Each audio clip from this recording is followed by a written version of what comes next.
हाँ जी, तो आइए स्टार्ट करते हैं अपनी क्लास को और आगे बढ़ते हैं भैया। लास्ट क्लास में हमारे पास में हमारा चैप्टर खत्म हो गया था और हमने न्यू चैप्टर स्टार्ट कर दिया था and that is called memorandum of association and articles of association वाला पार्ट।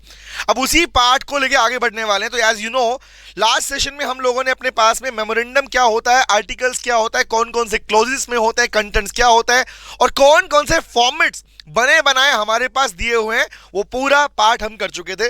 आज नंबर आने वाला है भैया इसके कंटेंट्स का। तो कंटेंट्स कहूं या कहूं क्लोजेस, मतलब सेम है।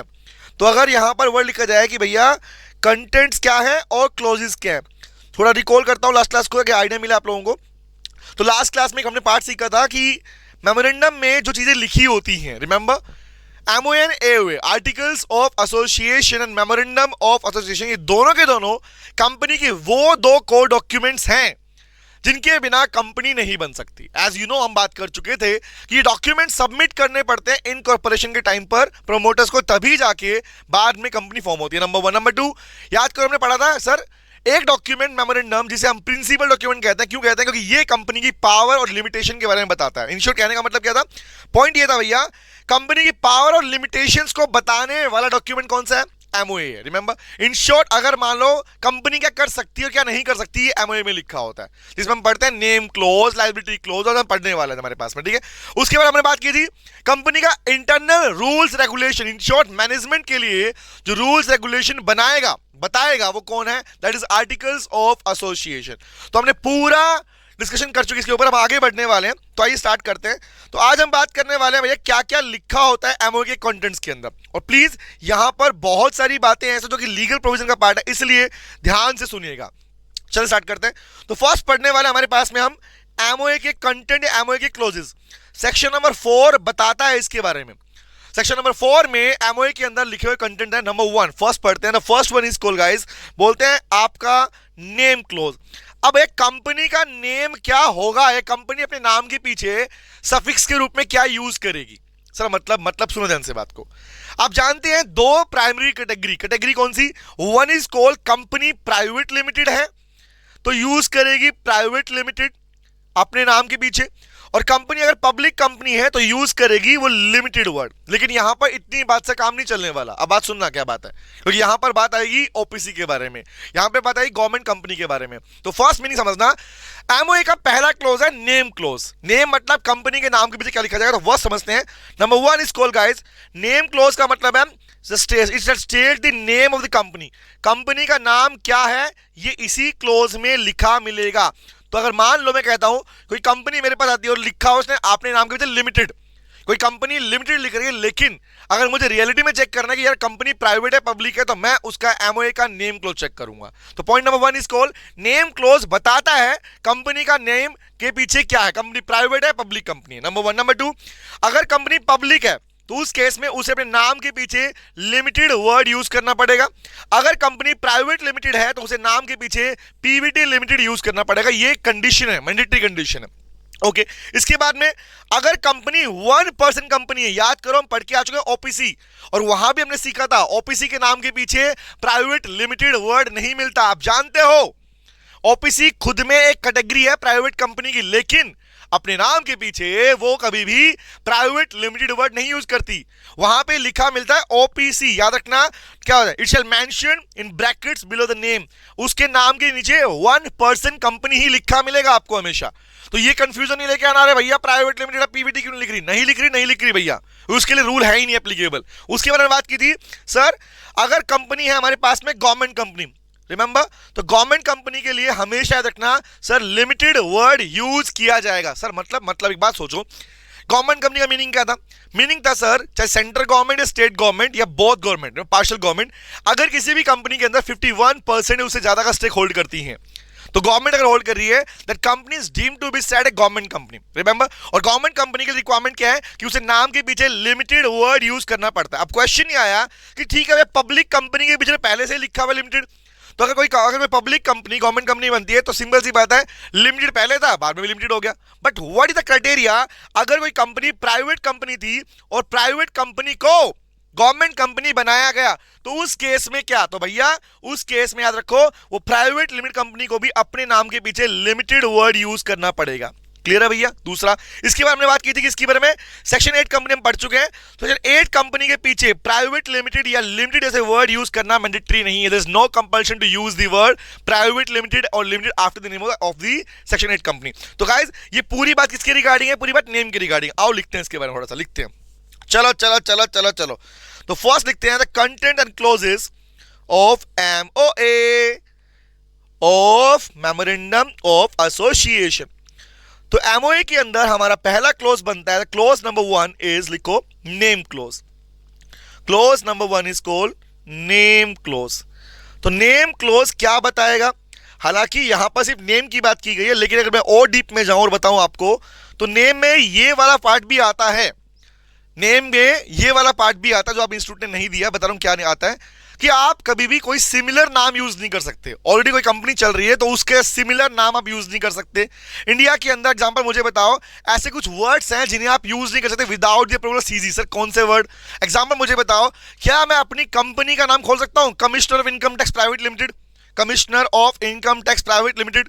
क्या खोल दूं भैया? Prime minister corporate prime minister private limited. Is it so? Answer is no. ऐसे वर्ड्स आप यूज नहीं कर सकते, इंक्लूडिंग भारत। रिमेंबर सर, ये वर्ड्स के पीछे क्या? आर्मी के नाम जो कमी, तो ये वर्ड क्या है? वो भी लोग कहता है भैया कि नेम के अंदर ये वर्ड्स जो आप यूज है, आप इन्हें डायरेक्टली वर्ड यूज नहीं कर सकते।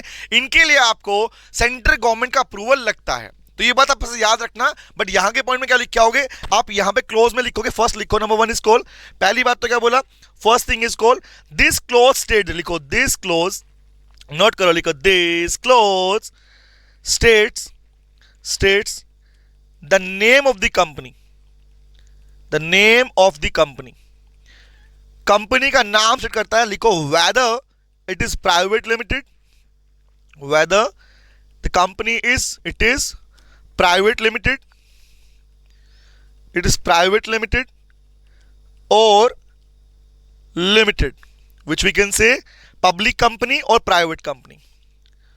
It is a private company के लिए क्या है? Private limited, and public company के लिए क्या है? लिमिटेड। रिमेंबर, पहली बात। दूसरी बात क्या बोली? सेकंड बात बोली भैया, इन case of one person company, OPC, लिखो OPC, use of private limited, use the word use of PVT limited is not mandatory.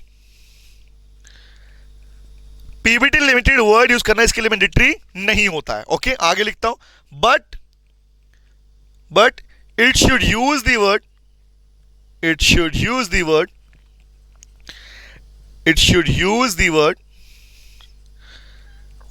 क्या? लिखो one person company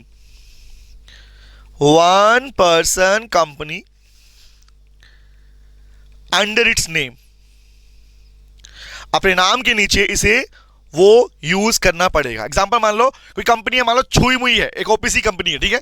तो छुई मुई प्राइवेट लिमिटेड लिखा नहीं मिलेगा, छुई मुई का नाम लिखा मिलेगा, नीचे लिखा मिलेगा one person company. Number 2, number 3 क्या था? नंबर 3 लिखो, इसके अंदर लिखो in case of section 8 company. Section 8 company के रिगार्डिंग क्या है? As you know the companies for charitable objects. Remember? Yes sir. तो क्या बोलते? लिखो there is no mandatory, there is no compulsion to use the word PVT limited और limited. तो आप जानते हो बेटा ये कंपनी कौन सी है जो बेसिकली ट्रस्ट के फॉर्म में बनाई जा रही है। रिमेंबर, सोसाइटी के फॉर्म में, यानी इंश्योर एनजीओ के एनपीओ की बात कर रहा हूं मैं। तो कंपनी चैरिटेबल कंपनीज के लिए ऐसा कोई मैंडेटरी प्रोविजन नहीं है कि उन्हें अपने नाम के सफिक्स के रूप में PVT लिमिटेड या लिमिटेड वर्ड यूज करना पड़ेगा। लेकिन यहां पर जो प्यारा प्रोविजन है वो ये है बेटा, in case of government company, use the word in case of government company. But अगर कंपनी गवर्नमेंट है, क्या लिखेंगे? It should use the word limited as suffix. उसके नाम के पीछे हमेशा लिमिटेड ही लिखना मैंडेटरी है। लिमिटेड लिखो एज सफिक्स के रूप में अपने नाम के पीछे क्या लिखेगी? वो लिमिटेड वर्ड यूज करेगी। लिखो whether the government company company formed as public company, चाहे आपने उस गवर्नमेंट कंपनी को पब्लिक कंपनी को गवर्नमेंट कंपनी बनाया हो या फिर आपने प्राइवेट कंपनी को गवर्नमेंट कंपनी बनाया हो, रिमेंबर वो नाम के पीछे हमेशा लिमिटेड वर्ड यूज करेगी एंड ये बन गया आपका नेम क्लोज वाला पार्ट। बेटा याद रहेगी बातें, और जो मैंने एडिशनल पॉइंट बताया वो आपको याद रखना, खाली आपको लिखना नहीं इस पार्ट के अंदर। डन, आगे बढ़ू, चलो आगे बढ़ते हैं, चले। तो ये था हमारा फर्स्ट नेम क्लोज वाला पार्ट। आगे आता हूं, नंबर 2, क्लोज नंबर 2 बोला सिचुएशन क्लोज, इसी के और भी नाम है, सिचुएशन क्लोज बोलूं, रजिस्टर्ड ऑफिस क्लोज बोलूं या प्लेस क्लोज बोलूं, तीनों का नाम सेम है। यहां पर इसका ना मतलब क्या, मतलब ये है बेटा कि जिस स्टेट में आपकी कंपनी रजिस्टर्ड होती है, the state in which the company is registered, that will be stated in the registered office close. But question तो ये है सर, एमओए तो पहले बनाना पड़ रहा है ना भैया, कंपनी तो बाद में बन रही है, कंपनी बाद में बन रही है बट एमओए पहले बन रहा है। इसका मतलब क्या है भैया, इसका मतलब आप वर्ड यूज करोगे प्रपोज्ड कंपनी, मतलब आपको सिचुएशन क्लोज में वो एड्रेस, वो स्टेट का नाम डालना पड़ेगा जिस स्टेट में कंपनी खुलने वाली है, इस कंपनी में स्टेट को प्रपोज किया गया खुलने के लिए। तो पॉइंट पढ़ने का लिखा हुआ पढ़ना कैसा, this clause shall mention the name of the state, always remember state का नाम लिखा मिलेगा हमेशा साथ में, in which registered office the company is propose to be situated, जिसमें आपकी कंपनी क्या थी, प्रपोज है, बनने वाली है, तो वो लिखा मिलता है इस वाले पार्ट में। और याद रखना इस वाले टॉपिक का, इस वाले क्लोज का ऑल्टरेशन सबसे ज्यादा इंपॉर्टेंट है, तो लिख लो चाहे, it is very very very very very very very very very important. Remember examination point से बड़ा क्वेश्चन इजीली इस पे बन सकता है जब हम पढ़ेंगे अपने पास alteration of registered office clause कि सेम स्टेट में शिफ्ट किया तो क्या, अलग स्टेट में शिफ्ट किया तो क्या, वो हम बात करने वाले। तो लिखिए इसके बारे में, आओ लिखते हैं। तो क्लॉज नंबर 2, 1 तो हो गया, फर्स्ट वन इज कॉल्ड हमारा प्यारा नेम क्लॉज। लिखो नंबर 2, नंबर 2 नंबर 2 नंबर 2 2, ये लिख लो भैया, क्योंकि लिखोगे तो ऑल्टरेशन याद रहेगा तुमको अपने आप से, ठीक है। नंबर 2, नंबर 2 क्या है, लिखो सिचुएशन क्लोज गाइस। तो सिचुएशन क्लोज बोलूं, सिचुएशन, या बोलूं रजिस्टर्ड ऑफिस क्लोज, नाम लिख लो इसके, रजिस्टर्ड ऑफिस क्लोज, या इसी को बोलते हैं place close, place close.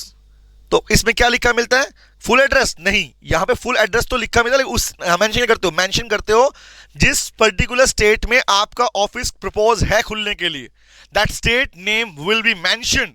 Example के लिए मैं बोलता हूं, रिलायंस इंडस्ट्रीज लिमिटेड कहां पे है भाई, मुंबई में है, तो हेड ऑफिस कहां पे है, मुंबई महाराष्ट्र में है, रिमेंबर, तो वो लिखा मिलेगा इसके अंदर। एग्जांपल भारतीय एयरटेल, एयरटेल कंपनी कहां पर है, दिल्ली के अंदर हेडक्वार्टर उसका, तो क्या बोलेंगे, जो आप बोल रहे हेडक्वार्टर, हेडक्वार्टर, वो हेडक्वार्टर क्या है, headquarter simply means registered office बेटा। ओके आओ बात करते हैं, तो मीनिंग क्या पढ़ना, पहला वर्ड तो लिखो this clause states, this close, इसका लिखा है दिस क्लोज स्टेट्स क्या था, states the name of the state, name of this, और आपसे इसको ये, इससे आपको ये भी आइडिया मिलता है कि एक्चुअली कोई किसी कंपनी का आरओसी आंटी कौन होगी, रिमेंबर रजिस्ट्रार ऑफ कंपनी कौन सा कहलाएगा, तो सिंपल जिस स्टेट में आपकी कंपनी है that will be your registrar, वहीं का आपका रजिस्ट्रार आरओसी क्या कहलाएगा, वहीं का आरओसी आपका भी कंपनी का रजिस्ट्रार कंपनी कहलाएगा। तो पॉइंट क्या है, this clause state the name of the state, लिखो इन विच, जिसके अंदर, in which the proposed company is situated,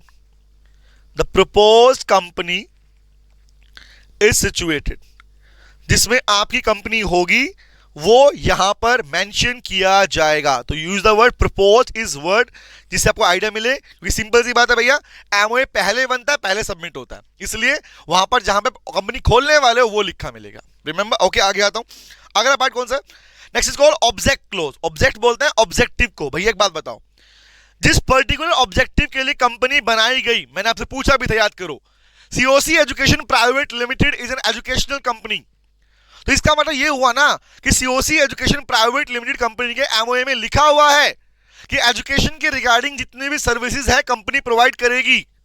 my question is, कल को मान लो हमारी कंपनी बोलते नहीं नहीं भैया हम तो मोबाइल फोन बनाएंगे, हम एजुकेशन सर्विस के साथ में मोबाइल फोन्स भी बनाएंगे, तो अब क्या बोलोगे, सर ये तो अपना ऑब्जेक्ट चेंज कर रहे हो। तो मुझे बताओ, क्या वहां पर अगर क्वेश्चन ने से पूछा कि बताओ ये कंपनी अपना ऑब्जेक्ट चेंज कर रही है तो बदल ले, नो, बदलने के लिए एक पूरा procedure, that is called alteration of object clause of MOA, क्या बोलोगे, alteration of object clause of MOA, उसको फॉलो करना पड़ेगा। तो पढ़ते हैं, दो बात क्लियर होगी, थर्ड पे आते हैं। तो थर्ड इज कॉल्ड कौन सा है? The object clause of memo is tell state the object for which the company is formed. जो प्रपोज कंपनी आप बना रहे हो, इनकॉर्पोरेट कर रहे हो, वो इसे मेंशन मिलेगा, लिखो and any matter consider necessary in the further there in short कहने मतलब, और फ्यूचर में जो लेके आने वाली वो भी इसे मेंशन। याद रखना, हाँ आपके ऑब्जेक्ट में फ्यूचर में क्या करोगे, अगर आप पहले खोल रहे हो कंपनी तो वहीं पे मेंशन कर दो भैया, सिंपल सी बात है। ठीक है, अब बात करते हैं, तो लिखे हैं बात, next one is called, third लिखते हैं, तीसरा कौन सा? तीसरा लिखो ऑब्जेक्ट क्लोज। तो ऑब्जेक्ट क्लोज कहूं या इसी को बोलते हैं ऑब्जेक्टिव क्लोज, मतलब तो सेम ही है सर, हाँ सेम ही है। ऑब्जेक्टिव मतलब जिस पर्टिकुलर ऑब्जेक्ट के लिए आप अपनी कंपनी बना रहे हो वो यहां पर लिखा मिलेगा। तो हम बार बार वर्ड यूज कर रहे हैं प्रपोज, क्योंकि याद रखना ये पहले सबमिट होते हैं डॉक्यूमेंट्स, रिमेंबर। ओके, आगे बढ़ते हैं, और आप पढ़ोगे कौन सा फॉर्म नंबर आएंगे 13 14, रिमेंबर। अब बात करेंगे, पहले समझते हैं, लिखो तो क्या लिखेंगे, लिखो दिस क्लोज स्टेट्स, इस क्लोज में क्या लिखा मिलेगा, दिस क्लोज स्टेट्स या mention states the objective for which, जिसके लिए, for which the proposed company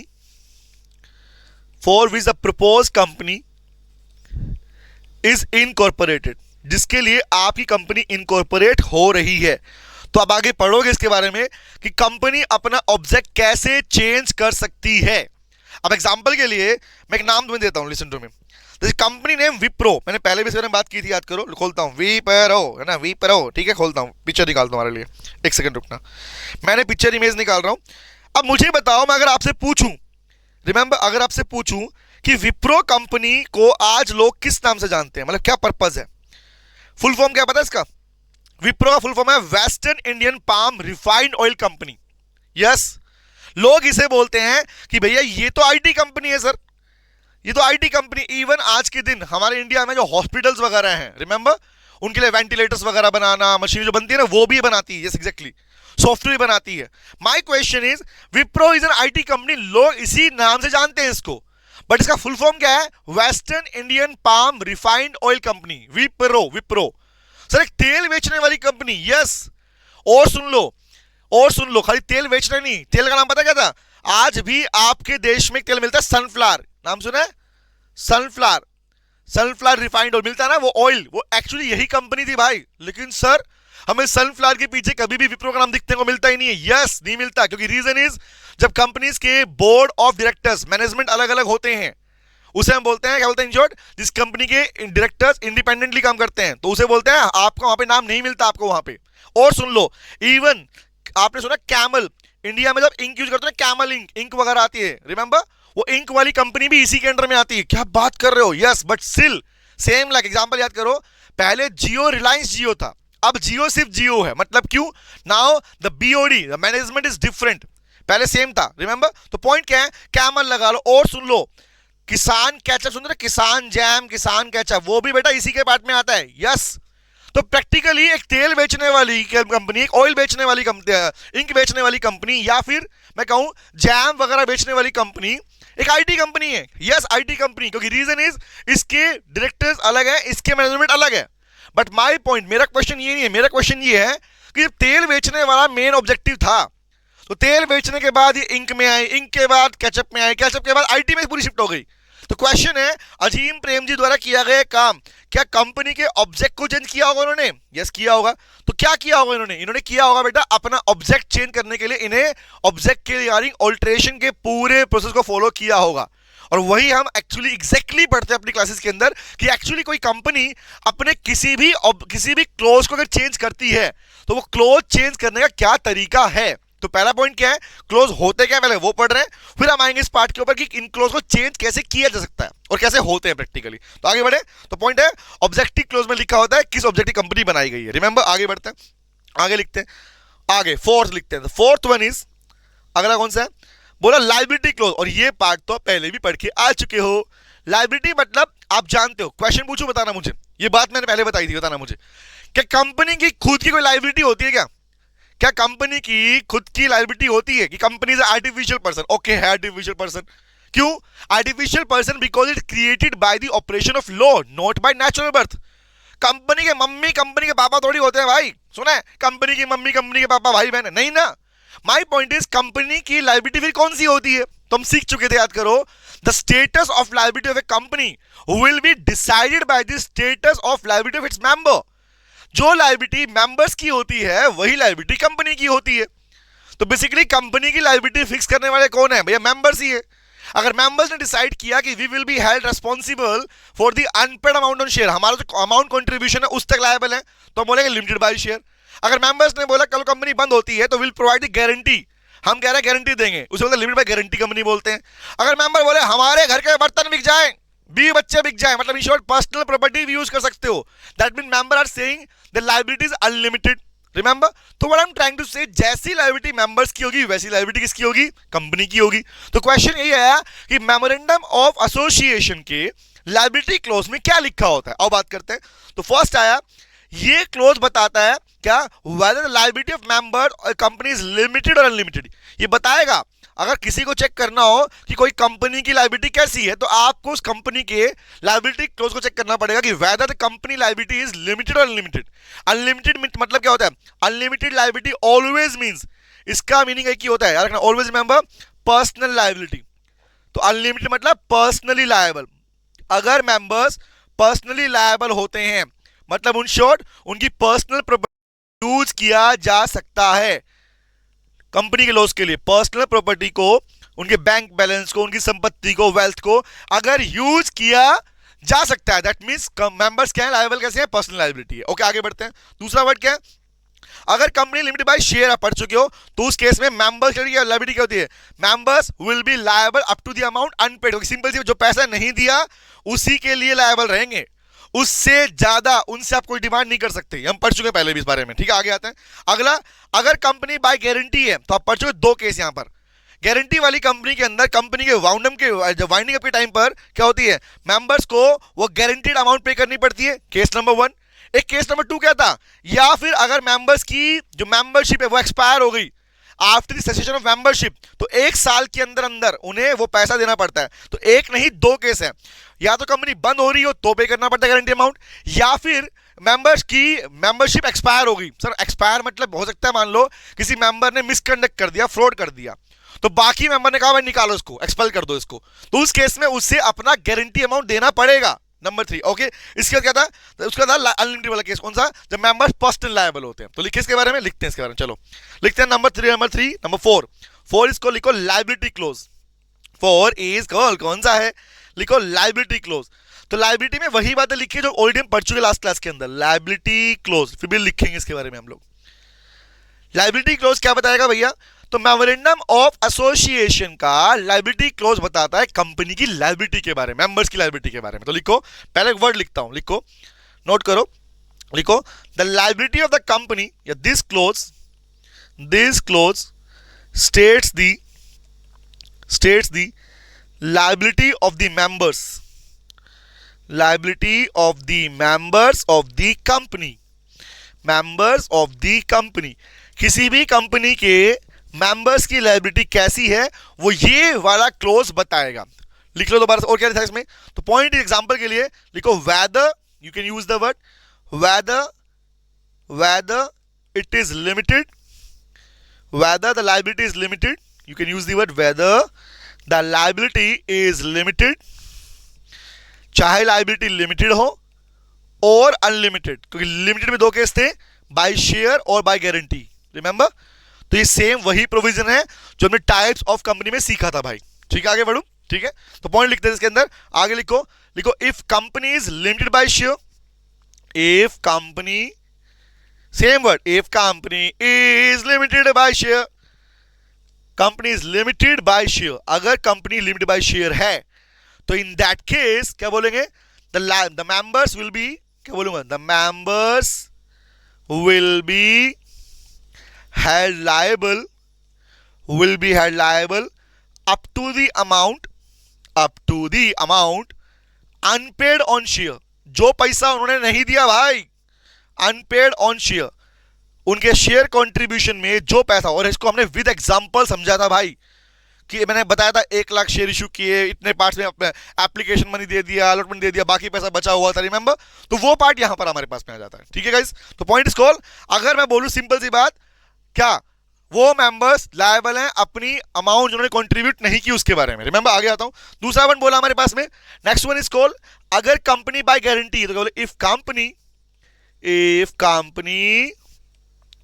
is limited by guarantee, अगर कंपनी कौन सी है, लिमिटेड गारंटी है। तो क्या था मीनिंग इसका, हमें याद है सर, हमें याद है। तो क्या याद है, याद है सर, दो केस थे इसके अंदर गारंटी। तो लिखोगे the members will be held, the members, yeah, you can use it, the guaranteed amount will be paid, कब पे करेगी, will be paid। there are two cases guys, as you know।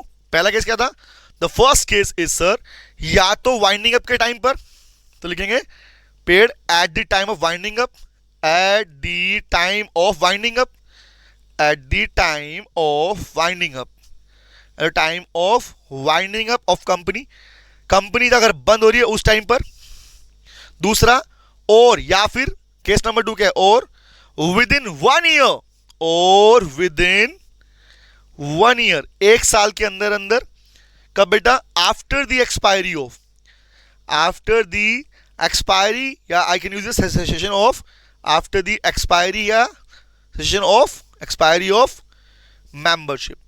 जिस दिन तुम मेंबर नहीं रहोगे उसके 1 साल के अंदर अंदर तुम्हें वो पैसा देना पड़ेगा। तो that 2 cases, winding up and expiry of membership वाला पार्ट। तो यहां पे क्या पढ़ा था हम लोगों ने, यही पढ़ा था कि मेंबर्स को अपनी गारंटीड अमाउंट पे करनी होगी। आगे बढ़े, थर्ड, द थर्ड वन इसको लिख लो इसके बारे में, लेकिन हम मॉड्यूल में नहीं दिया, कोई दिक्कत ही नहीं दिया तो यहां तो लिखेंगे हम लोग। लिखो, हम वो सब लिखने वाले बेटा। लिखो, in case the company is unlimited company, in case of unlimited company. तो ये सब कुछ कहां लिखा मिल रहा है आपको, ये सब कुछ आपको मेमोरेंडम ऑफ एसोसिएशन के लायबिलिटी क्लोज में लिखा हुआ मिल रहा है। तो पॉइंट क्या आया, अगर कंपनी अनलिमिटेड लायबिलिटी वाली है तो इट मींस, इसका मतलब क्या, लिखो the members will be held personally liable. It means the members will be held personally liable. Members liable कैसे हैं, member will be held personally liable. And the word personal liable मतलब, in short इसका मतलब क्या है, इसका मतलब their personal assets can be used. You can use the word, mention कर लो इस वर्ड को। It means their personal property और असेट्स, प्रॉपर्टी और असेट्स लिखो, कैन बी यूज, वो यूज हो सकती है for the liability of the company, liability of the company. Company के भैया सिंपल सी बात, कंपनी के लॉस के लिए तुम्हारी पर्सनल प्रॉपर्टी, तुम्हारा बैंक बैलेंस है ना, 20 बच्चे रोड पे जाए कोई दिक्कत नहीं है, लेकिन तुम लायबल रहोगे। पैसा लेके आओ भैया, पैसा पे करना पड़ेगा तुमको, सिंपल सी बात है। इट इज कॉल्ड लिमिटेड, कौन सा, लायबिलिटी क्लोज वाला पार्ट। डन है गाइस, आगे बढ़ू, done done done done done. Note करना है, पॉज कर लो वीडियो को, नोट कर सकते हो यहां से। चलो चलो चलो चलो आगे बढ़ेंगे। तो 1 2 3 फर्स्ट क्या पढ़ा हम लोगों ने, name close, second place close, third object close, fourth है लायबिलिटी क्लोज। अब आगे बढ़ते हैं, चले नोट करते रहो साथ में मेरे, ठीक है, डन, ओके। पॉज कर लो वीडियो, नोट करना है तो। चलो सर, चलो आगे बढ़ते हैं, आगे बढ़ते हैं, आगे बढ़ते हैं, हमें नोट तो करने दो, अरे कर लो भैया। अब आगे आते हैं, ठीक है, चले। तो नेक्स्ट वन कौन सा है, अगर हमारे पास में है कैपिटल क्लोज। अब बताओ कंपनी की कैपिटल क्लोज में क्या लिखा होता है। इन शॉर्ट सिंपल सी बात, कंपनी की ऑथराइज कैपिटल कितनी है, और अगर कंपनी ने ऑथराइज कैपिटल में से कुछ इशू किया है, as you know authorise capital का पार्ट क्या बना, इशूड कैपिटल, जो कंपनी ने इशू किया सब्सक्रिप्शन के लिए, रिमेंबर पब्लिक को देने के लिए by the way of prospectus. Issued का पार्ट बना सब्सक्राइब कैपिटल। तो ऑथराइज का पार्ट इशूड, इशूड का पार्ट सब्सक्राइब, जो पैसा आ गया, सिंपल सी बात, ठीक है। कि मैं आपने मान लो एग्जांपल के लिए कहा, कंपनी ने 1 लाख शेयर इशू किए, तो मतलब इशूड शेयर कैपिटल। उस 1 लाख में से मान लो 90,000 के लिए पैसा आ गया एप्लीकेशन मनी, इसको बोलेंगे सब्सक्राइब कैपिटल। सब्सक्राइब में से अब जब एप्लीकेशन मनी आ गया तो बाकी पैसा जो आएगा ना, अलॉटमेंट वाला पैसा मिलेगा, तो बोलते हैं क्या बोलते हैं, कोल्ड अप मनी। कंपनी ने कौन सा पैसा मांगा उनके बाद में, तो कोल्ड अप मनी। उसमें कितना पैसा पे कर दिया, पेड अप मनी। तो authorise, issued, subscribe, called up, paid up, 5 part है। तो इसी 5 पार्ट की बात करते हैं हमारे पास में। तो इसको अगर चेक करना है कि कंपनी के पास में कितनी कैपिटल है, ऑथराइज कितनी है, इश्यूड कितनी है, सब्सक्राइब कितनी है, कॉल्ड अप कितनी है, ये सारा पार्ट कहां मिलेगा? It will be mention in the capital clause of the MOA. Yes, तो पढ़ना क्या लिखा हुआ है? कह रहा sir, in case the company having share capital, the MOA shall contain the capital clause. क्या लिखा होता है? It shall mention the amount of share capital whether authorise capital, तो ऑथराइज बोलो, रजिस्टर्ड बोलो या बोलो नॉमिनल, मतलब सेम है। नॉमिनल, ऑथराइज, रजिस्टर्ड, तीनों का मतलब सेम है। दूसरा, या उसके डिवीजन, या ऑथराइज डिवीजन क्या है? डिवीजन क्या है? क्या बोला मैंने? डिवीजन मतलब इट मे बी, हो सकता है कंपनी ने इशू किया हो सकता है कंपनी ने सब्सक्राइब किया हो, सब्सक्रिप्शन आया हो सकता है भैया कितना पैसा मंगवाया, कितना आ गया, पे कर दिया गया, वो सब कुछ लिखा होता है। ठीक है, आगे तो भैया 5 बातें बोली, ऑथराइज या फिर कंपनी ने इश्यूड या फिर सब्सक्राइब वाला पार्ट, वो सब इसमें मेंशन मिलने वाला हमारे पास में। तो लिखिए, इसके बारे में नोट करते हैं। तो लिखो भैया, लिखो लिखो लिखो।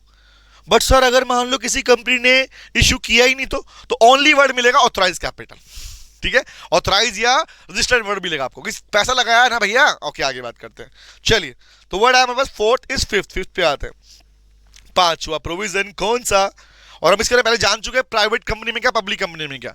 2015 में जो कंपनी एक्ट में अमेंडमेंट आया था, उसके बाद से अब minimum paid up share capital जो पार्ट था, वो उस पर कोई मैंडेटरी कंडीशन नहीं है। पहले होता ना प्राइवेट कंपनी के लिए 1 लाख, पब्लिक के लिए 5 लाख। अब क्या है? देयर इज नो रेस्ट्रिक्शन, वहां पे लिमिटेशन नहीं। हम ऑलरेडी पढ़ चुके इसके बारे में डिटेल में। ठीक है, आगे बढ़ते हैं।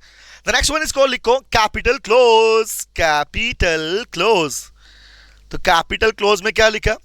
कैपिटल क्लोज में लिखा मैंने कैपिटल के बारे में, तो लिखो this clause states, this clause mention या state this clause of MOA का ये clause है, MOA shall state the या shall mention the amount of authorized capital।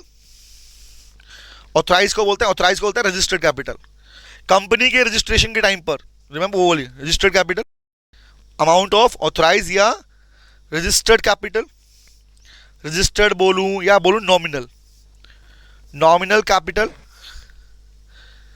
And if लिखो, if company is having division of share capital, then लिखो, then also, then this clause also states, क्या बताएगा? also states the issued share capital, और we are having this topic in our chapter share capital, पढ़ेंगे वहां पे पूरा पढ़ाएगा। ठीक है, issued share capital, subscribe capital, वो सेग्रीगेशन भी आपको एमओए में देखने को मिल जाएगा, ध्यान रखना ये पार्ट लिखा हो। तो इश्यूड हो, सब्सक्राइब हो, remember called up and paid up share capital, remember. तो ये पार्ट कहां मिलेगा भाई? ये पार्ट आपको मिलता है कंपनी के, कहां मिलता है? कंपनी के कैपिटल क्लोज में देखने को मिल जाता है। ओके, डन है गाइस, आगे बढ़ सकता हूं मैं? ठीक है, आगे बढ़ते हैं। तो नेक्स्ट है कौन सा हमारे पास में? तो ये पार्ट तो क्लियर, ऑथराइज बोलूं, रजिस्टर्ड बोलूं या बोलूं, मतलब एक ही है। ठीक है, अगला क्लोज है सब्सक्रिप्शन क्लोज। अब बताओ सर ये अलग अलग है? हाँ, ये अलग अलग है भाई, ये तो कंपनी की कैपिटल की बात की। अब यहां बात सुन रहे हो भैया, कौन कौन कंपनी के सब्सक्राइबर्स है? सर ये क्या होता है? मेंबर्स ही होते हैं? अरे होते हैं, बट पॉइंट समझना, सब्सक्रिप्शन मतलब सब्सक्राइबर्स, जिन्होंने कंपनी में पैसा लगाया, अब यहां पे 2 वर्ड आते हैं, फर्स्ट मेंबर्स, फर्स्ट सब्सक्राइबर्स और बाद वाले। फर्स्ट मतलब क्या है? कंपनी के इनकॉर्पोरेशन के टाइम पर, सुनना क्या बोल रहा हूं, कंपनी के इनकॉर्पोरेशन के टाइम पर, जब कंपनी इनकॉर्पोरेट हुई नहीं है, जिस समय पर प्रोमोटर्स बैठ के एमओए बना रहे थे, उस टाइम डिसाइड किया कि कौन कौन लोग पैसा लगा रहे हैं, तो उन लोगों का नाम कंपनी के एमओए में लिखा जाता है। वो साइन करते हैं, उन्हें देखो नाम लिख, पैसा दिया तो बन गए सब्सक्राइबर, नाम लिखा मिला कहां पे? एमओए के अंदर, रिमेंबर। प्लस अगर साइन भी करते हैं तो वो उन्हें बोलते हैं सिग्नेटरीज। तो फर्स्ट मेंबर्स या फर्स्ट सब्सक्राइबर इन्हें कहा जाता है। यहाँ के कहां मिलते हैं? तो कंपनी के एमओए में लिखा मिलता है अंडर द सब्सक्रिप्शन क्लोज, कौन कौन कंपनी के सब्सक्राइबर हैं, उनके नाम के सामने कितना उन्होंने शेयर लिया है।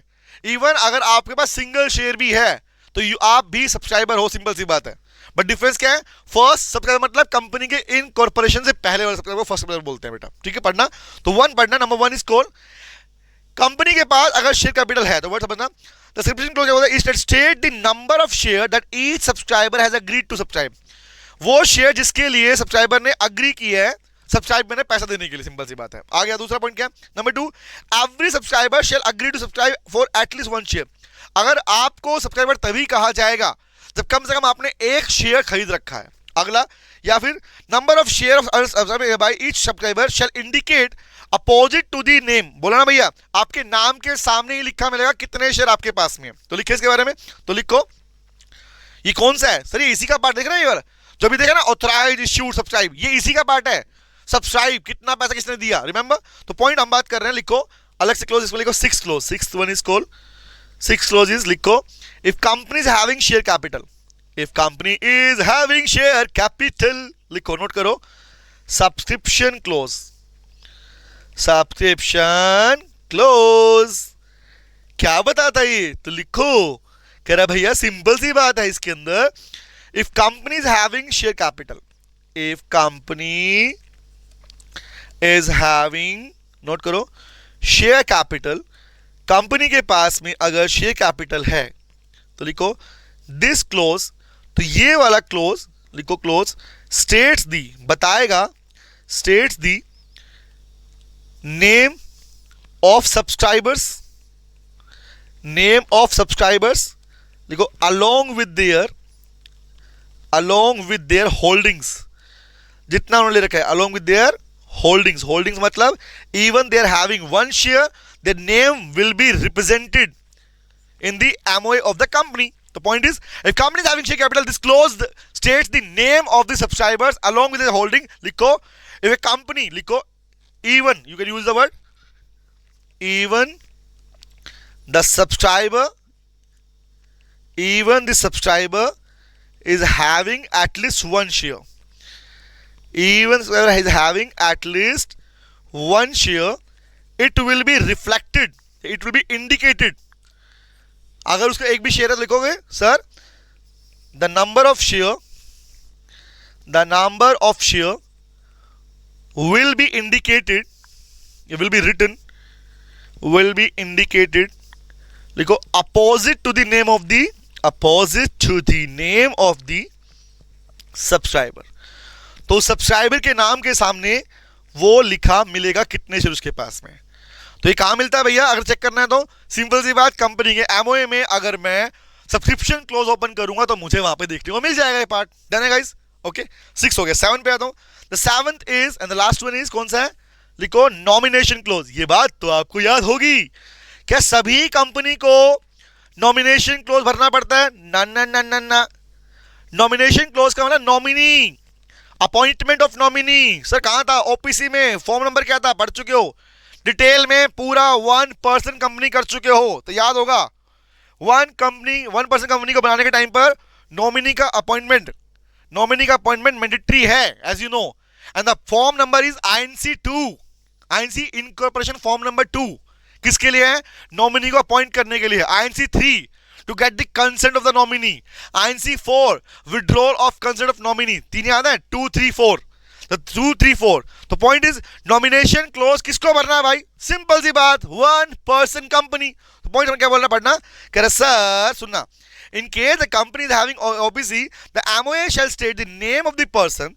who in the event of death and incapacity, same line पढ़ चुके हो, कौन सा केस था, और ये सेम पार्ट आपके एग्जाम में MCQ में आया था बेटा, याद है, MCQ पूछ चुके आपसे, कौन सा पार्ट था, पूछा था आपसे कि कौन से केस में नॉमिनी मेंबर बन जाता है, तो 2 केस कौन से हैं, डेथ और इनकैपेसिटी। सर इनकैपेसिटी मतलब वही बेटा अनसाउंड माइंड वाला व्यक्ति, द कैपेसिटी ऑफ पार्टीज वाला पार्टी आता है कौन सा, पर्सन मेजर होना चाहिए, अनसाउंड माइंड का व्यक्ति नहीं होना चाहिए, डिस्क्वालीफाइड नहीं होना चाहिए, वही 3 cases, and the word is indicated by incapable या अनसाउंड बोलते हैं इसको। तो पॉइंट क्या है सर, ओबीसी वाले केस में उस व्यक्ति का नाम लिखा मिलेगा इस क्लोज के अंदर जो कि मेंबर के, वो उस 1 मेंबर के डेथ या इनकैपेसिटी केस में मेंबर बन जाता है। तो पॉइंट बनना लिखते हैं इसके बारे में, तो लिखो कौन सा, नॉमिनेशन क्लोज क्या बताएगा, ये बताएगा चीजी कौन खाएगा, मतलब मेंबर के मरने के बाद चीजी किसको मिलेगी, तो लिखो this close is applicable to the proposed 1 person company, proposed OPC, लिखो disclose, mention the name, क्या लिखा मिलेगा, mention the name of the person who become the member after the death or incapacity of the original member. अगर original member मर जाता है या वो बन जाता है इनकेपेबल, तो उस केस में यही व्यक्ति बन जाएगा बेटा कंपनी का मालिक. अब जानते हो इस बारे में. तो पॉइंट ये निकलता है सर कि क्या बोलते हैं, सिंपल सी बात लिखो, and he is termed as nominee. इसे नॉमिनी कहा जाता है. तो नॉमिनी कहोगे, लेकिन क्वेश्चन ये है, याद कराओ मुझे, चेक करता हूं, तुम्हें याद है नहीं, खुद चेक करना इस पार्ट को. कौन सा फॉर्म था, INC2, किसके साथ फिल होता है? कंपनी जब इनकॉर्पोरेट होती है तो उस केस में चेक करना खुद से, लिखवाया था, बताया था इसके बारे में मैंने आपको, प्रॉपर्ली लिखवाया भी था इस बारे में. कंपनी के इनकॉर्पोरेशन के स्टेप नंबर 1 में हमने पढ़ा था, कंपनी का वेब ऑप्टिमाइज फॉर्म सबमिट करना पड़ता है इनकॉर्पोरेशन के लिए. The form name is spice plus, सुन लो खाली, spice plus INC32.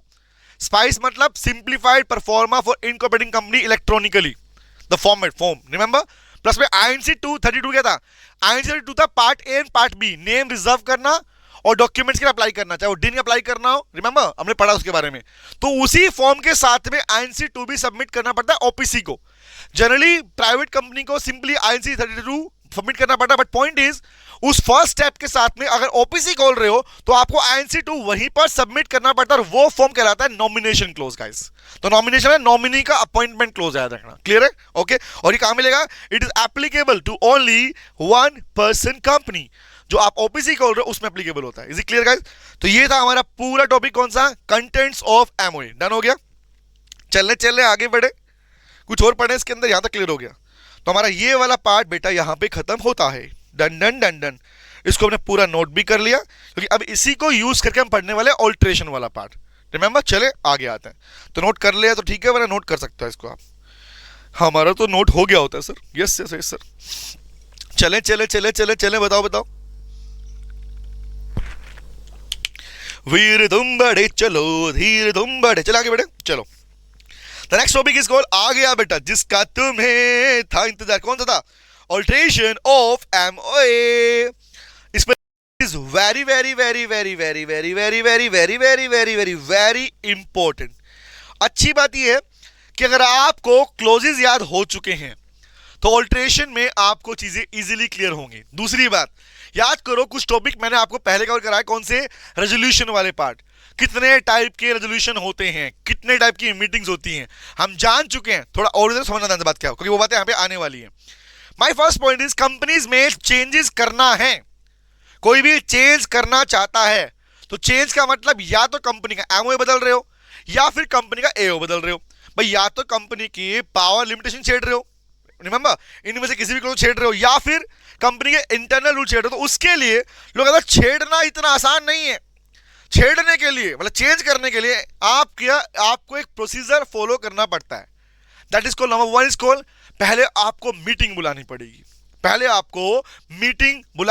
We are also having a separate chapter in our syllabus that is called meeting and resolution guys. Remember, तो meeting क्या पढ़ा था, AGM, annual general meeting, AGOG वाली meeting है, annual general meeting. Number 2 EGM, एक्स्ट्रा ऑर्डिनरी. सुन लो अभी खाली ध्यान से ये वाली बातें, ये पहले बात कर चुका हूं, समझा चुका हूं, आगे भी टॉपिक आने वाला है इसके बारे में. First is AGM, second is extra ordinary general meeting EGM, special cases या इमरजेंसी केसेस के अंदर, remember. And third is called board meeting. ये 3 टाइप की मीटिंग है, बट एक मीटिंग और भी होती है, क्लास मीटिंग बोलते हैं, वो आपको लॉ में पढ़ने को नहीं मिलती, पर 3 सुनने को मिलती है. First is AGM, second is EGM, third is board meeting. हम पढ़ चुके हैं AGM, EGM और आपके पास बोर्ड मीटिंग. क्वेश्चन है, मीटिंग बुलाई करोगे क्या, मीटिंग बुला के मेंबर को बताओगे भैया चेंज करने वाले हैं हम, तो मेंबर क्या बोलेंगे, मेंबर या तो फेवर में वोट करेंगे या मेंबर अगेंस्ट में वोट करेंगे. अब उन्हीं के वोटिंग के आधार पर पास होगा रेजोल्यूशन. तो अगर कंपनी के मेंबर ने सिंपल सी बात, अगर 50% एटलीस्ट 50% वोटिंग से काम चल रहा है तो आप बोल रहे हो OR मतलब ऑर्डिनरी रेजोल्यूशन. रिमेंबर, अगर किसी चीज को चेंज करने के लिए 75% की रिक्वायरमेंट लॉ में लिखी है कि मिनिमम 75% वोटिंग होना चाहिए, उसे बोलते हैं स्पेशल रेजोल्यूशन, एसआर। और अगर बोलता है नहीं भैया बोर्ड ऑफ डायरेक्टर्स के 100% वोट चाहिए, उसे बोलते हैं बोर्ड रेजोल्यूशन गाइस। तो हमारे पास में हम 3 पढ़ने वाले हैं, आपका ओआर, एसआर और बोर्ड रेजोल्यूशन। तो वही सेम बात है यहां पर आने वाली। तो तरीका क्या है? तरीका सिंपल है, चेंज करना है तो मीटिंग बुलाओ, मीटिंग बुला के वोटिंग कराओ, और वोटिंग करने के बाद रेजोल्यूशन पास कर सकते हो। रेजोल्यूशन का मीनिंग क्या है? रेजोल्यूशन, रीसोल्यूशन, समझ रहे हो? तो वर्ड क्या है? कुछ पहले था अब कुछ बदलना चाहते हो। तो क्वेश्चन वो सारी बातें यहां पे आने वाली है। तो जहां जहां पर इस पूरे टॉपिक में एसआर लिखा मिले, उसका मतलब है कि कंपनी को एटलीस्ट मिनिमम 75% वोटिंग फेवर में चाहिए। और 75% वो क्राइटेरिया होता है जिसे हम कंपनी लॉ के अंदर बोलते हैं मेजॉरिटी वोटिंग। मेजॉरिटी वाले पार्ट को बोलते हैं 75। जहां पर लिखा मिले ओआर पास करना पड़ेगा। तो ओआर का मतलब है एटलीस्ट 50% वोटिंग, 50% मेंबर फेवर में होने चाहिए। और जहां पे बोर्ड लिखा मिले, हालांकि यहां लिखा मिलेगा, आगे लिखा मिलेगा, बोर्ड का मतलब है आपको सारे बीओडी उस चीज पर अग्री होने चाहिए, तभी बोर्ड रेजोल्यूशन पास हो सकता है। चले भैया आओ बात करते हैं। तो स्टार्ट करते हैं भैया। ऑल्ट्रेशन बोले तो क्या? चेंजेस। तुझे ऑल्ट्रेशन कहूं या चेंजेस, तेरा नाम तो यही रहेगा। क्या नाम है? Alteration of memorandum of association. तो इन शॉर्ट एमओए का चेंजमेंट। तो 1 बाय 1 जितने सारे क्लोज पढ़े हैं सभी की बात करने वाले हैं, बट इनमें कुछ एडिशनल प्रोविजन भी होंगे, उसको हम और डीप में समझेंगे। समझते हैं? आओ नंबर वन कौन सा है? बोला भैया सिंपल सी बात, ऑल्ट्रेशन ऑफ नेम क्लोज। अभी कुछ देर पहले ही पढ़ के आए हो, नेम क्लोज में क्या लिखा होता है? नेम क्लोज में लिखा होता है कंपनी नाम के पीछे क्या लगाएगी, प्राइवेट लिमिटेड वर्ड यूज करे या लिमिटेड वर्ड यूज करे, ये लिखा है नेम क्लोज के अंदर। तो क्वेश्चन ही आया what is the meaning of alteration of name close. मतलब इसका मतलब ये है कि या तो कंपनी प्राइवेट कंपनी से पब्लिक बन रही है, या पब्लिक से प्राइवेट बन रही है, या फिर किसी और कैटेगरी में शिफ्ट हो रही है। तो ऐसी कंपनी के केस में उसका तरीका क्या है, आओ बात करते हैं। तो भैया अब 1 बाय 1 पढ़ने वाले। हेडिंग बनाओ, हेडिंग बनाएंगे प्यारी सी। तो लिखो हेडिंग बनाओ, लिखो alteration of, make heading alteration of memorandum of association. तो एमओए को चेंज करने के लिए क्या तरीका है? तो एमओए चेंज करने का मतलब क्या है? एमओए चेंज करने का मतलब है आपके एमओए के क्लोजेस को चेंज करना। तो एमओए बदलने का मतलब क्या है? मेमोरेंडम ऑफ एसोसिएशन को बदलने का मतलब यह है कि उसमें लिखी हुई चीजों को बदलना। तो 1 बाय 1 समझते हैं। नंबर 1 क्या है? तो लिख लो भैया, कौन सा है? Section number 13। सेक्शन नंबर 4 था किसके बारे में? 4 था कंटेंट्स के बारे में। क्या लिखा है एमओए के अंदर? रिमेंबर, आप चेक कर पा रहे हो? देखो डेफिनेशन में क्या था? डेफिनेशन थी section number 2 sub section 56। Definition बताती है एमओए होता क्या है, ठीक है। उसके अलावा बात की सर किसके बारे में? सेक्शन नंबर 4 सब सेक्शन 6 बता रहा है फॉर्मेट के बारे, फॉर्म के बारे में, कितने टाइप के एबीसीडी फॉर्म वाला पार्ट, ठीक है। अब यहां पर आया हमारे पास 4 इज कॉल्ड कंटेंट एंड यहां पर 13 क्या है? सेक्शन नंबर 13 बताता है हमारे पास में ऑल्ट्रेशन ऑफ एमओए के बारे में। तो लिखे आओ, चलो चलो चलो। ऐसे 14 किसके बारे में आएगा? ऑल्ट्रेशन ऑफ एओ के बारे में आएगा। चले भाई इसको लिखते हैं, चलो। तो क्या होता है? Section number 13। सेक्शन नंबर 13 क्या पढ़ना? फर्स्ट पढ़ते हैं, पहले लिखते हैं नंबर 1 लिखो। तो फर्स्ट लिखते हैं number 1, alteration of name close. Alteration of name clause. तो अगर कोई कंपनी अपना नाम बदलना चाहती है, नाम बदलने का मतलब क्या याद रखना? नाम बदलने का मतलब है अगर कंपनी अपने नाम के पीछे जो लिखा हुआ है उसे बदलना चाहती है। लेट्स सपोज एक 1% कंपनी खुद को पूरी तरह से प्राइवेट लिमिटेड में कन्वर्ट करना चाहती है, तो भी क्या है? तो भी वो नेम क्लोज का ऑल्ट्रेशन कहला रहा है। दूसरा पॉइंट, अगर मैं बोलूं भैया सिंपल सी बात, एक प्राइवेट कंपनी पब्लिक कंपनी में कन्वर्ट करना चाहती है, तो इतना आसान थोड़ी है कि घर बैठेंगे कि बस हम तो प्राइवेट लिमिटेड वर्ड काट देंगे सर, इस वर्ड को उड़ा दो और यहां लिख दो लिमिटेड, ऐसा है? नो, यहां पर पूरा प्रोसेस क्या है आओ बात करते हैं। तो 1 बाय 1 सुनना ध्यान से, और प्लीज आपको याद रखना बेटा कि कौन सा रेजोल्यूशन, कौन सा अप्रूवल चाहिए, ठीक है। अब बात करते हैं, सुनो सुनो सुनो सुनो सुनो। तो पहली कंडीशन क्या है? पहली कंडीशन है, लिखो, ए कंपनी में change its name by passing special resolution. आ गया ना एसआर? आ गया ना? तो नेम को बदलने के लिए आपको एसआर पास करना पड़ेगा। एसआर बोले तो क्या? एसआर बोले तो 70, कितना लिखो? At least 75% voting, at least 75% of voting in the meeting must be in favor. मतलब जो अगर नाम बदलना चाहते हो तो आपके मेंबर्स में से 75% मेंबर आपके उस चेंज के बारे में, चेंज के लिए अग्री होने चाहिए. मिनिमम है 75. तो इसका मतलब क्या है? इसका मतलब एसआर पास करना पड़ेगा. नंबर 1 इसको एसआर बोलते हैं. Number 2, number 2, the change in name shall not have any effect unless the approval of CG obtained. अरे भैया ये क्या है? ये क्या है? Approval of CG obtained. ये क्या होता है भाई? सुन लो ध्यान से क्या होता है. 2014 के अंदर, हाँ 13 के बाद, 13 में तो एक्ट बन गया था, सिंपल. 2013 में तो आपके एक्ट को मेजोरिटी पार्ट बदल चुका था, इसलिए हमारे पास में हमने पढ़ा था कंपनीज एक्ट 13, इसलिए बोलते भी हो. सो अभी नाम क्यों नहीं बदले भैया? सिंपल सी बात, फर्स्ट डे बताया था, याद करो, चेक करना.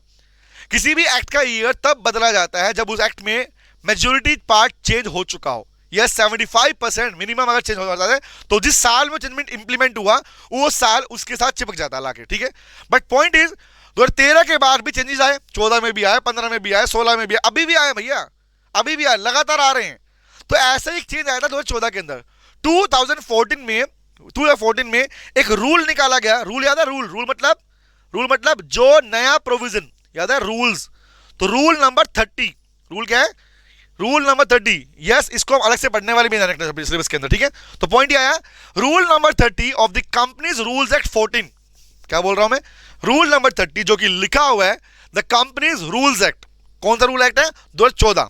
उसमें लिखा हुआ है, उसके अंदर लाया गया कि भैया अब आपको सीजी का अप्रूवल लगेगा.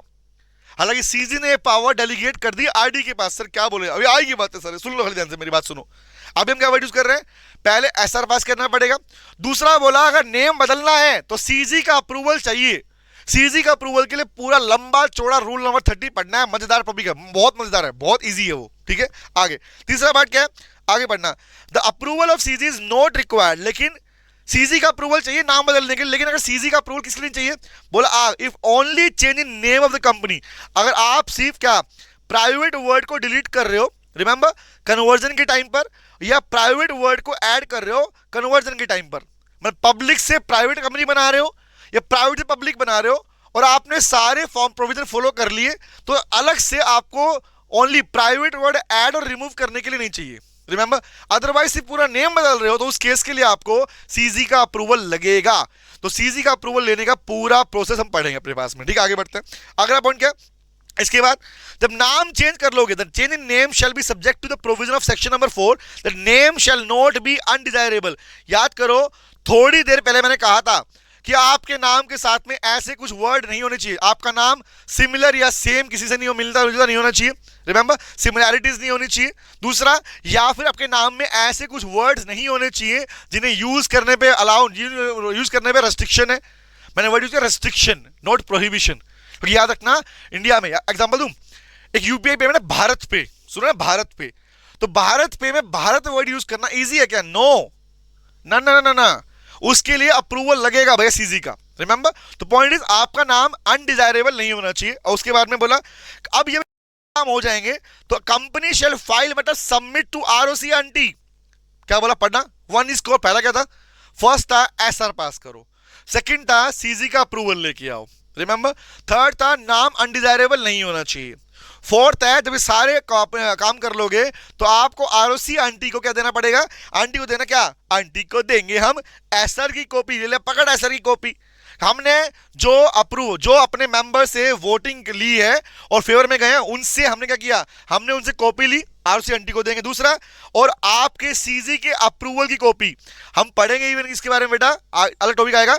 सीजी अप्रूवल देता कितने दिन में? सीजी में dispose of the application with in 60 days. 60 दिन का समय सीजी लेता है अप्लाई करने के बाद में.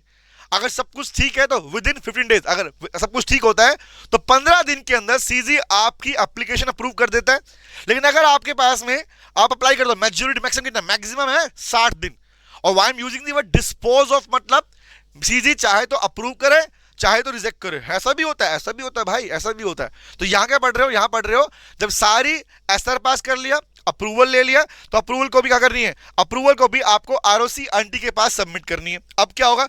जब आरओसी ये आरओसी आपकी दी गई कॉपी से क्या पढ़ना, व्हेन द आरओसी एंटर, जब आरओसी सेटिस्फाई हो जाएगा, वंस द आरओसी सेटिस्फाई, जब आरओसी आंटी कहेगी ठीक है सब कुछ बढ़िया है, तो उस केस में क्या करेगी, ROC aunty enter the new name of the company in the R register of company, मतलब जिस स्टेट में कंपनी खोल रहे हो वहां पर आपके नए नाम को वहां पर की कम रजिस्टर में मेंशन कर देगी, नंबर 1। नंबर 2, और आपके नाम से क्या करेगी, एक ताजा ताजा फ्रेश सर्टिफिकेट आपके नाम पे इशू कर देगी। तो ये आरओसी कब करता है, where ROC being satisfied by the copy of SR and the copy of approval of CG. After that ROC आपकी कंपनी के नाम को रजिस्टर कर देगी और आपके नाम पर एक फ्रेश सर्टिफिकेट इशू कर देगी। मतलब सर मतलब ये हुआ कि पहले अगर तुम प्राइवेट लिमिटेड थे और तुमने कंपनी को पब्लिक कंपनी बनाया है, तो अब तुम्हारे नाम को क्या लिखा जाएगा, आपके नाम के पीछे लिमिटेड वर्ड लगा के वो रजिस्टर ऑफ कंपनी में डाल देगी और आपके नाम से उसी नाम से एक नया सर्टिफिकेट इशू कर देगी। रिमेंबर, आगे बढ़ता हूं। उसके बाद अब सुनना, ये पढ़ना, ये क्या है, ये है बेटा एक रेस्ट्रिक्शन। ये क्या रेस्ट्रिक्शन, क्या पढ़ना, कह रहा sir the change of name shall not be allowed है। ये क्या लिख रहा है, change of name not allowed. अरे सुनो भाई ध्यान से, सोचो सोचो सोचो, यहां तक कहानी क्लियर है, अब आगे पढ़ना। सोचो सोचो सोचो, अगर मान लो मैं कहता हूं एक कंपनी पब्लिक कंपनी थी और पब्लिक कंपनी ने, एक क्वेश्चन तुम्हें दे रहा हूं, गेस करना इसका आंसर क्या आएगा, सोचना, फिर लिखेंगे इसके बारे में। सोचो एक कंपनी पब्लिक कंपनी थी और पब्लिक कंपनी ने मार्केट में पब्लिक इशू किया था। सर पब्लिक इशू ने सिक्योरिटीज इशू की थी, share debenture bond by issuing prospectus, market में शेयर इशू किए थे, रिमेंबर। और उस सिक्योरिटी इशू करने से उसके पास में पैसा आया हुआ है, मतलब कंपनी के पास में पैसा आया हुआ है और अभी तक वो पैसा यूटिलाइज नहीं हुआ है, अनयूटिलाइज है। माय क्वेश्चन इज, पैसा आपने बीइंग ए पब्लिक कंपनी आपने पब्लिक से पैसा उठा रखा है और आपने अभी तक उस पैसे को यूटिलाइज नहीं किया है। सोचो क्या उस कंपनी को अलाउ है क्या अपने नेम को बदलना, या पहले उसे जितने भी लोग हैं जिनसे पैसा लिया है, या तो उनका फंड उनसे उनसे उनसे या तो उनसे क्या करना, एनओसी लेना पड़ेगा, नो ऑब्जेक्शन सर्टिफिकेट लेना पड़ेगा, या फिर जो भी लोग डिसेंटिंग शेयर होल्डर्स हैं जो आपके उस नेम बदलने से अग्री नहीं करते, उनको पैसा वापस करना पड़ेगा, ऑब्वियसली करना पड़ता। तो ये एक प्रोविजन है भैया, सिंपल सी बात, समझना क्या लिखा पढ़ना, द चेन। पहले यहां तक क्लियर है, यहां तक लिखते हैं इसके बारे में, पहले ये लिखो, पहले यहां तक लिखो, आरओसी तक लिखते हैं, ठीक है, चलो लिखे इसके बारे में, चलो चलो चलो चलो इसको लिखते हैं, फिर ये पार्ट पढ़ेंगे। आओ तो फर्स्ट लिखते हैं, फर्स्ट क्या, ऑल्टरेशन ऑफ नेम को लिखो, लिखो to alter the name, to alter the name of the company, alter the name of the company, लिखो the company needs to pass, the company needs to pass special resolution, needs to pass special resolution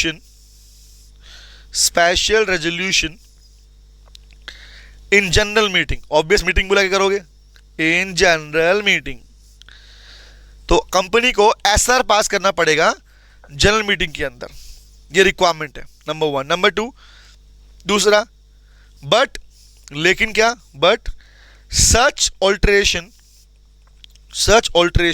of name close लिखो will not be effective, ये effective नहीं होगा। कब नहीं होगा, क्या पढ़ा था अभी आपने, ये इफेक्टिव कब नहीं होगा, बोला unless the approval of CG, unless the approval of CG obtain, unless the approval of CG obtain, जब तक सीजी का अप्रूवल नहीं लोगे। तो यहां पर सीजी कौन है भाई, बीजेपी गवर्नमेंट, ना पढ़ चुके हो। सेंट्रल गवर्नमेंट का मीनिंग क्या पढ़ के आए हो, सेंट्रल गवर्नमेंट का मतलब होता है group of ministries and the ministry which is deals with the affair of the company is MCA, बोलो MCA, ministry of corporate affair, remember.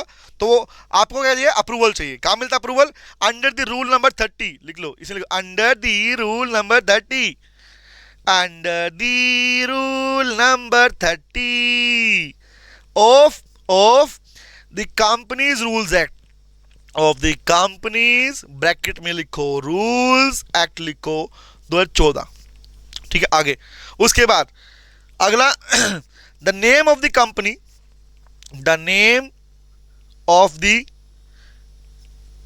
इसको the alteration of name, you can use the word, the alteration of name of the company name of the company should not be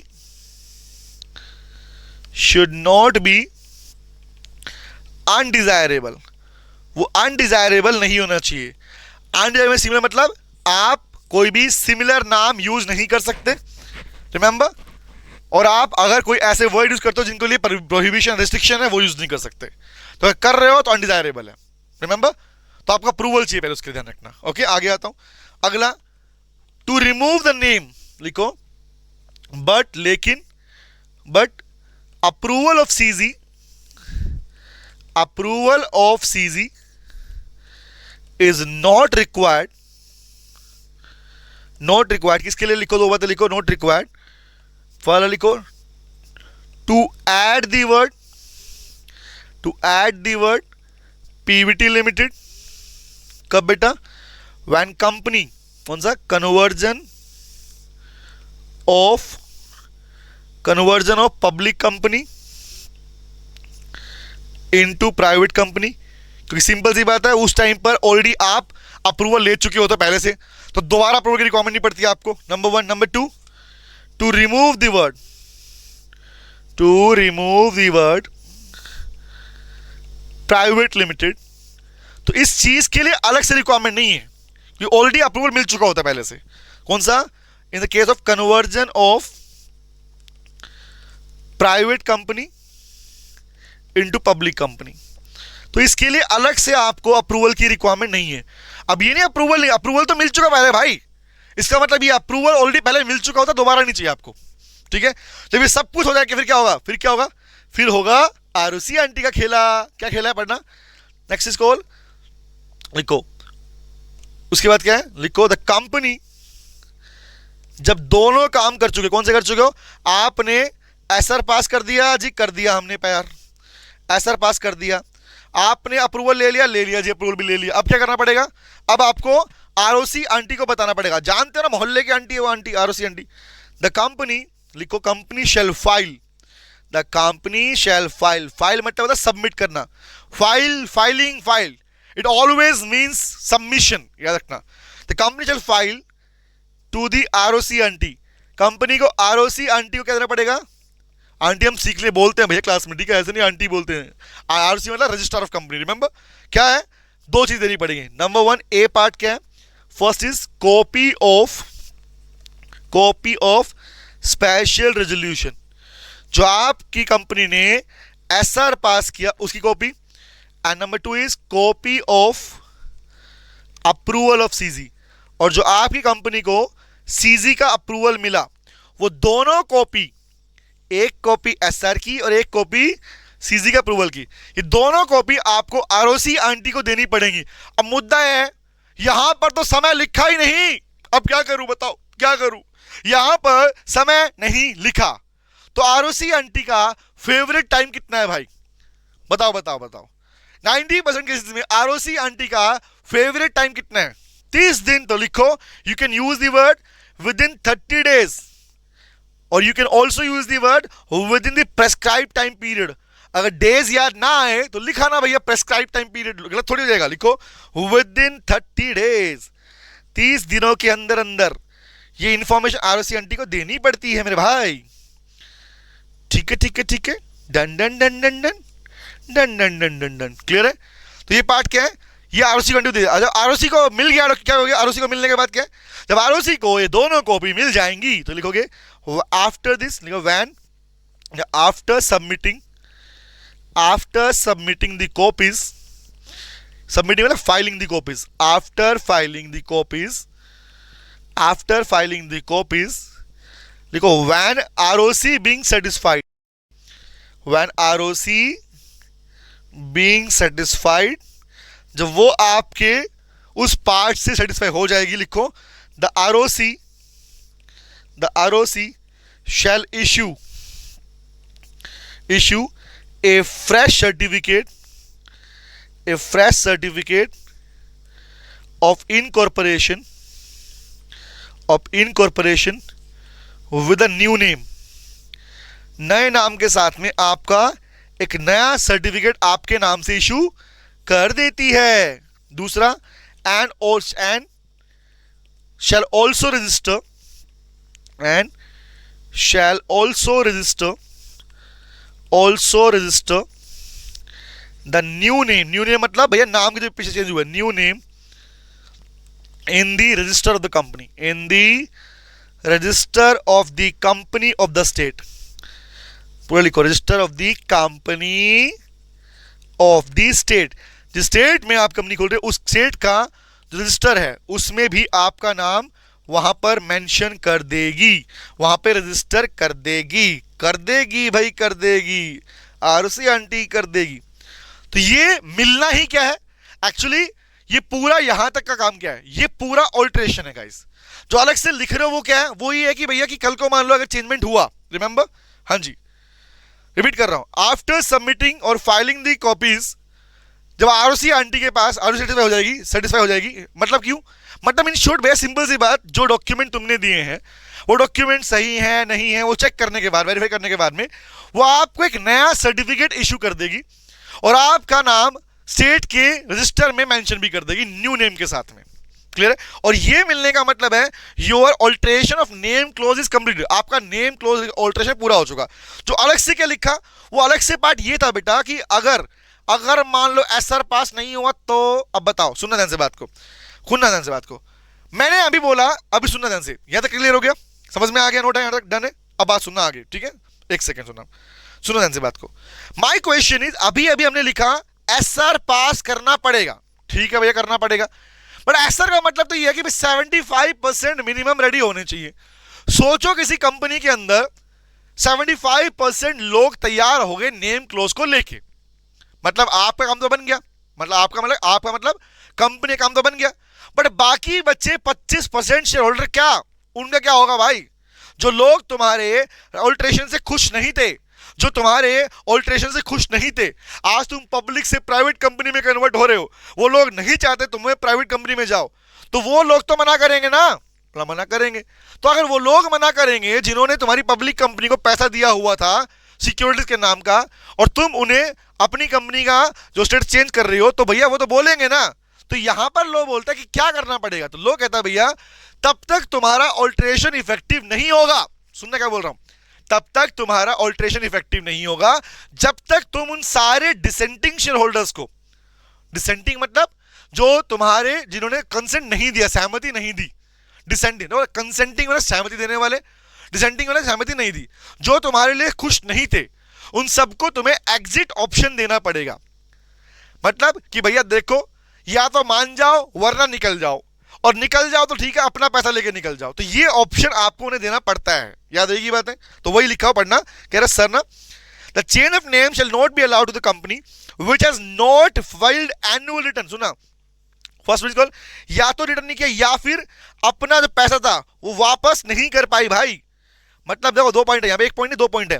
पहला कौन सा है, ये रहा हमारे पास जो बोला अभी अपने पास में, अगर आपने अपनी डिबेंचर्स इनका पैसा नहीं पे किया तो अलाउड नहीं है. रिमेंबर दूसरा क्या है, या फिर आपने अपनी एनुअल रिटर्न सबमिट नहीं करी as per AS annual. Remember भैया एज पर द कंपनी आपको अपनी रिटर्न सबमिट करनी पड़ती है लोग के हिसाब से, बट अगर मैं वो नहीं किया तो भी क्या है. तो दो पॉइंट कौन सा लिखते हैं, फर्स्ट लिखते हैं, पहला लिखते हैं वो वाला पार्ट कि नहीं हुआ तो क्या, तो लिखो लिखो लिखो लिखो, अरे भैया खुल जा. तो मैं देखो हेडिंग नोट बनाऊं, लिखो नोट, मेक के नोट, और ये नोट आप इसके अंदर लिख के आ सकते हो. तो फर्स्ट टर्म लिखते हैं वो वाला कि पैसा लिया तो क्या होगा. तो फर्स्ट लिखो लिखो लिखो लिखो, इफ ए पब्लिक कंपनी लिखो हैज रिसीव्ड या subscribe has received subscription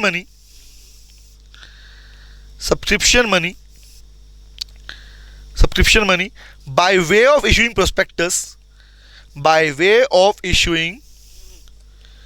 prospectus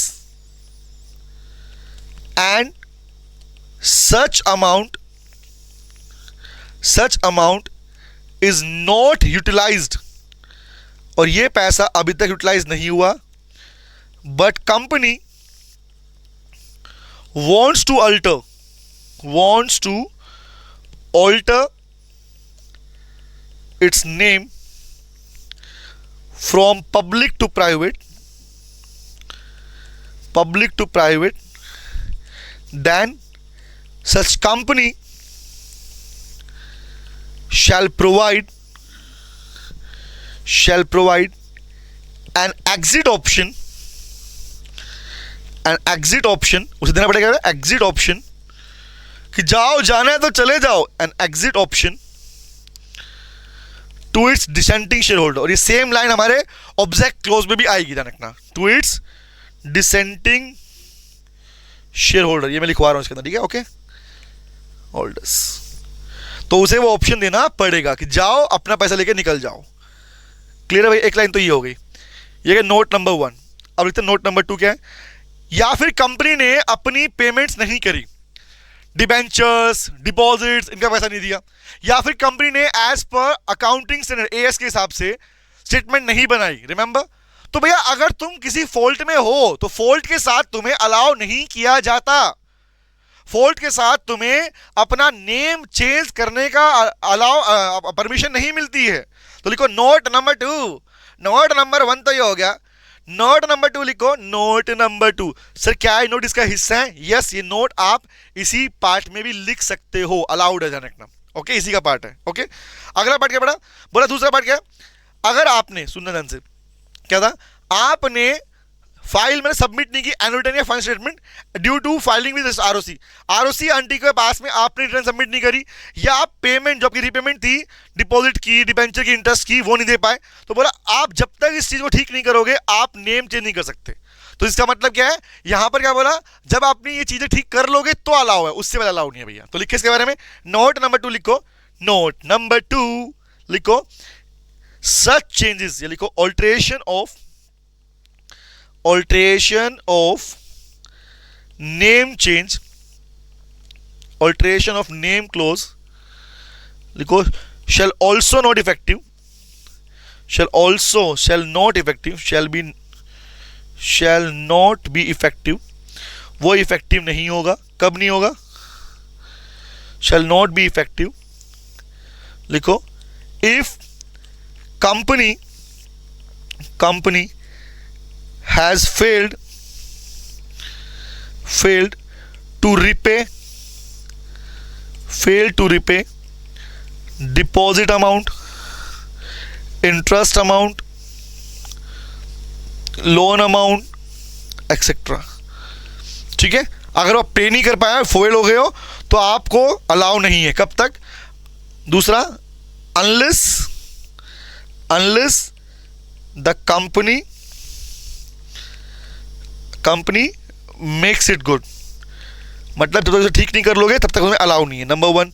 number 2, दूसरा इसी में लिख दो, and if company has not filed मतलब submit the annual returns as per annual returns and financial statements, P&L, balance sheet, cash flow है ना, वही वाला part, statements with the ROC within the prescribe time period, आगे time पढ़ोगे, time कितना, prescribe time period. तो अगर आपने नहीं किया तो सिंपल सी बात है ना भैया, आज कोई कंपनी अगर अपनी legal requirements, legal compliance fulfil नहीं करती है, शॉर्ट में सुनना, तो क्या उसे आप ऑल्ट्रेशन करना अलाउ कर दोगे? लोग कहते हैं नहीं करूंगा भैया। अगर ऑल्ट्रेशन अलाउ कब करूंगा? जब आप उस चीज को ठीक कर लेते हो। लिख लो आगे और लिखो, unless the company makes good, unless the company makes it good, ठीक कर लोगे तो अलाउ है, उससे अलाउ नहीं है बेटा। Done done done done done, खत्म हो गया पार्ट, डन है। तो तुम्हारा पूरा कौन सा, ऑल्ट्रेशन ऑफ नेम क्लोज वाला part. Clear clear clear clear clear, समझ में आ गया कैसे लिखना है इस पार्ट को? ओके, तो एक काम करते हैं, इसको आज यहीं तक कवर करते हैं, क्योंकि नेक्स्ट टॉपिक पे हम अलग टॉपिक पिक करेंगे, क्योंकि अगला पार्ट हमारा इंपॉर्टेंट है, कौन सा, object close, register office close. तो नेक्स्ट क्लास में हमारा ये पूरा चैप्टर खत्म हो जाएगा, यस हो जाएगा, ठीक है। तो यहीं तक करते हैं बेटा। तो और यहाँ तक अपने पास में कोई भी डाउट हो मुझे शेयर कर देना। तो मिलते हैं अगली क्लास में, थैंक यू वेरी मच। गाना गाओ जाओ, नहीं मिलते क्लास में, कौन सा, bye bye oh tata see you again, कब मिलेंगे? परसों मिलेंगे तेरे मेरे नैन, bye, take care, bye bye, take care.